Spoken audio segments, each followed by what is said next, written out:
Hi friends, welcome back to our channel Physics Tutorial. Today we are going to discuss part 2 video of units and measurements.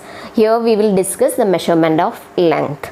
So if you have not yet subscribed the channel, please subscribe for more videos. Can we move to the video? In the last video we had discussed different system of units. So now we are going to discuss the measurement of large distances or the method of finding large distances.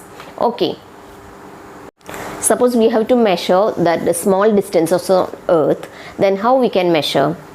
We can use a meter scale, or very small distances can be measured by using vernier calipers, screw gauge or spherometer, etc. Right, but we have to measure the large distances like distance of earth from planet or the distance of earth from star, etc. So how we can measure it? Can we measure it directly? No, we can't use the direct methods for measuring that. So in such a case we will use parallax method for finding the distance. So that method we are going to discuss here. Before going to parallax method, do you know what is parallax? Yes, when we are doing the experiments, you might have observed that difference in due to parallax, right? So I will tell you one simple example. Suppose we are observing a small dot on a board or somewhere on a normal distance. Okay, then what you have to do is hold a pen in front of your eyes and close one eye, and with the other eye you have to observe that dot and make sure that you are not able to see the dot. That means the pen covers that dot. Okay, and with the same position you have to observe the same dot with the other eye. That means only one eye should be open and the other will be closed. Okay, so in such a case you can see that you will be able to see the dot.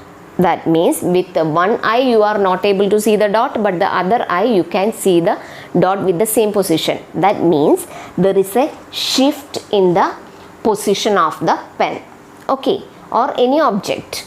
So that shift is called parallax. That means the relative shift in the position of the pen with respect to background is called parallax. So that shift is always possible whenever you are doing the experiments and all. Suppose you are measuring a voltmeter or an ammeter reading, then if you are looking straight, then you will get a reading, right? From the left side or right side you will get a different reading, so that will be wrong. So whenever you are taking the reading, you have to look straight and from the top of the voltmeter or ammeter, right? So otherwise parallax will be coming there.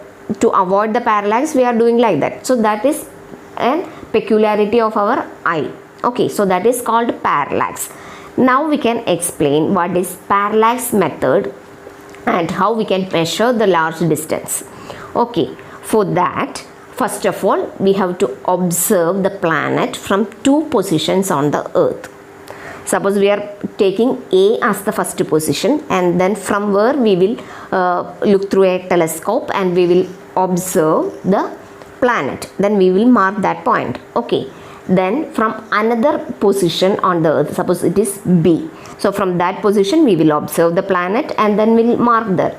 Okay, then that distance between A and B can be taken as small letter b. That is called the base. That is, the distance between the 2 points of observations is called base, small letter b. Okay, and the distance from the earth to the planet is taken as capital D.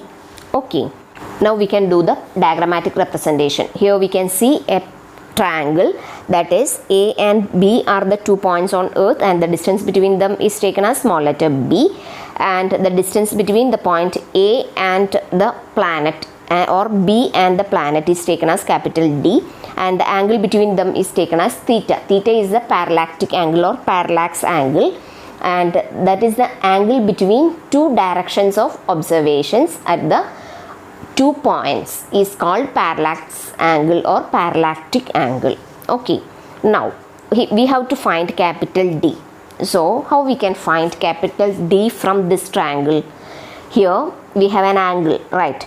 So we can use angle is equal to arc by radius. Here the arc means that AB can be considered as an arc, right? Because AB are the 2 points on earth, they are very close to each other. So we can take this AB as the arc, then D as the radius, and angle is theta. So how we can find? Angle is equal to arc by radius, that is theta is equal to B by D, right? So when we rearrange the equation, we will get capital D as D is equal to B by theta. Here capital D is the distance of planet from earth, then B is the distance between the two observatories, then theta is the parallax angle. Clear? Now by using D is equal to B by theta, so that equation you have to remember. We can calculate the large distances. Hope it is clear to you. Now we can wind up the video. If you like the video, please like, share and subscribe. See you in the next video. Thanks for watching.